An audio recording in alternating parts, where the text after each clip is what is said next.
Good morning, Mayor Isko. I am Almira Tabao Amin, currently taking up BS Accountancy, President of the Muslim Circle. So first and foremost, allow me the chance to say that a lot of youth leaders look up to you, and that even in my place in Mindanao, the leaders there are trying to duplicate your leadership style. And also, please allow me the chance to extend my warmest gratitude to you for initiating the first Muslim cemetery in Manila. Oh, thank you. Thank you so much. You know, the logic behind it, ito lang sister. You know, that's why lagi tayo namamali. Alam nyo bakit? Mali umpisa eh. Kaya mali ending. I think my mentor at the time when I always listen to marketing seminar, you know. Sabi, umpisa mo ng tama, matatapos ka ng tama. You know why I mentioned that? Total na banggit mo na rin lang. Hindi ko maintindihan. May Chinese cemetery, may Filipino cemetery. Bakit walang Muslim cemetery in Manila? And ironically, yung meron ba taga Maynila rito, taas ang kamay. Sige, taas ang kamay, huwag kayo mahiya. Malinis na Maynila konti. Konti pa lang. You know, tayo, taga Maynila, alam nyo bang puro Maharlikans tayo? Our nature as a city, as a people of the city, Raha Bago, Raha Matanda, Raha Lakandula, Raha Soliman, they are all from Manila. Kaya, ang nakalulungkot, bakit natin kinaligtaan yung ating nakaraan? Okay na tayong ganito. Pero never forget. Having said that, teka muna. Meron pa ba tayong mga Muslim brothers and sisters na naninirahan sa Maynila? Aba, meron. Nasaan? Nasa Tondo, Parola, Baseco, San Andres, Quiapo, San Miguel, portion of Santa Ana. They're here. They're here. Bakit pagka namatay yung isang Muslim, namatay yung isang brother or sister natin, they have to send the body of their loved ones all the way to Bulacan, all the way to Taguig, or maybe fly it back to their provinces in Mindanao. It's unfair. It's literally unfair. Thank you. Yeah, that's why sabi ko do sa aking mga direktor ng humukay kayo ng lupa, kundi kayo ibabaong ko dyan. Joke lang yun. Hindi talaga, I swear to God. No? Sabi ko, no. You have to make them feel that they belong. Thank you so much. Yun lang. Hindi kailangan malaki kasi wala na tayong espasyo. But they have to feel it. They have to notice it.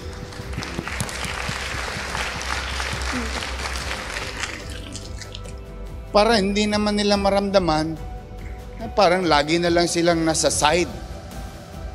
Don't give them reason to hate us. Don't give them reason to find excuse. Make them feel that they are part of the city of Manila. And in fact, they have moral obligation. We have moral obligation to look back where we belong. Importante yun.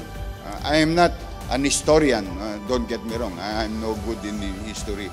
I just try to listen very carefully on history books and some stories and data for that matter.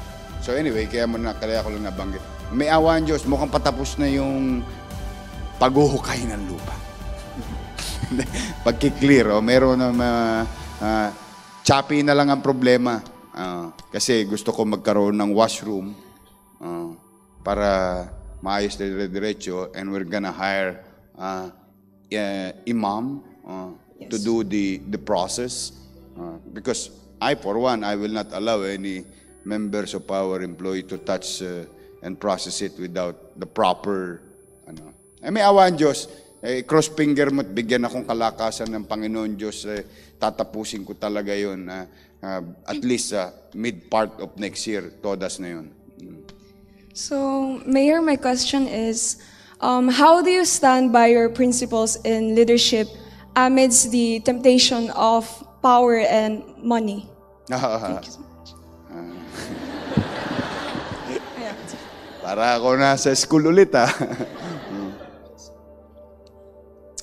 Okay. Well, normally, if you have money, you have power. Yun ang normal. So your question is, how do you distinguish? Resist power and money. Yeah? Temptation.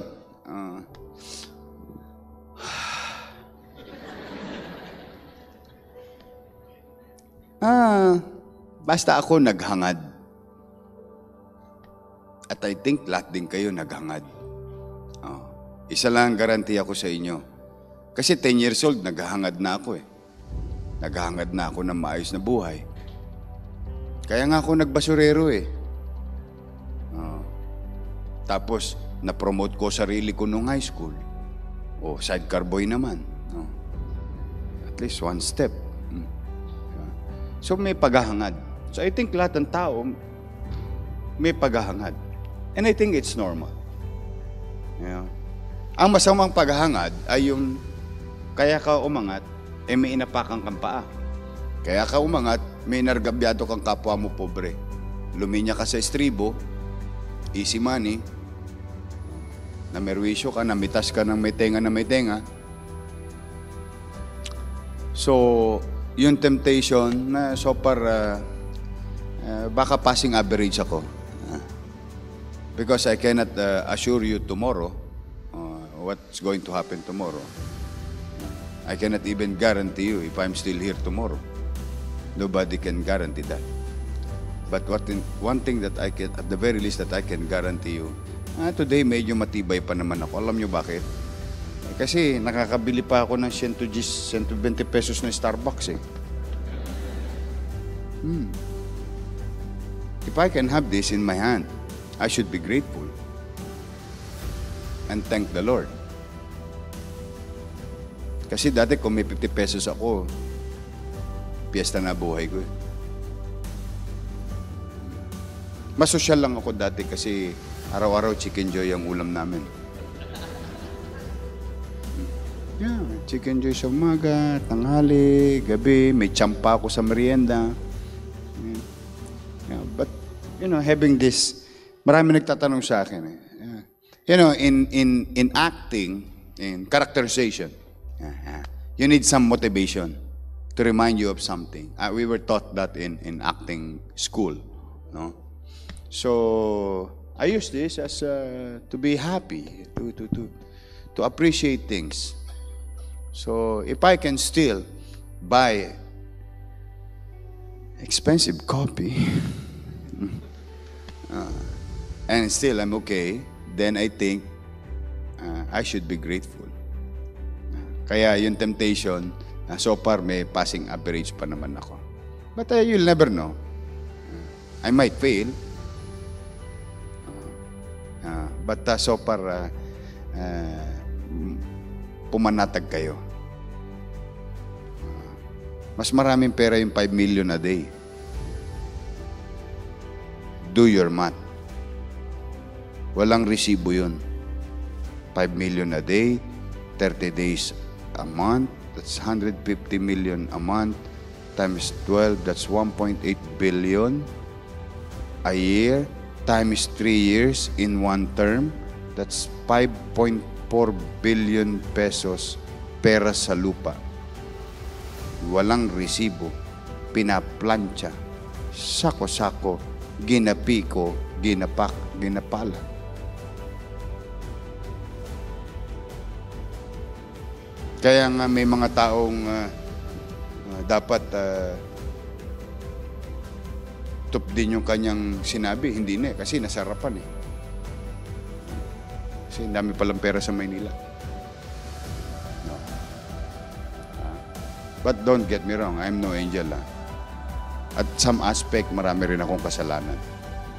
Pero kung particular lang doon sa question na yun, I can look into your eyes. At least, medyo nasa passing average pa ako. Talagang mahirap ang temptation. But nakakatanggi pa naman ako. Pero kung sa ibang bagay, charot. Pinapatawa ko lang kayo.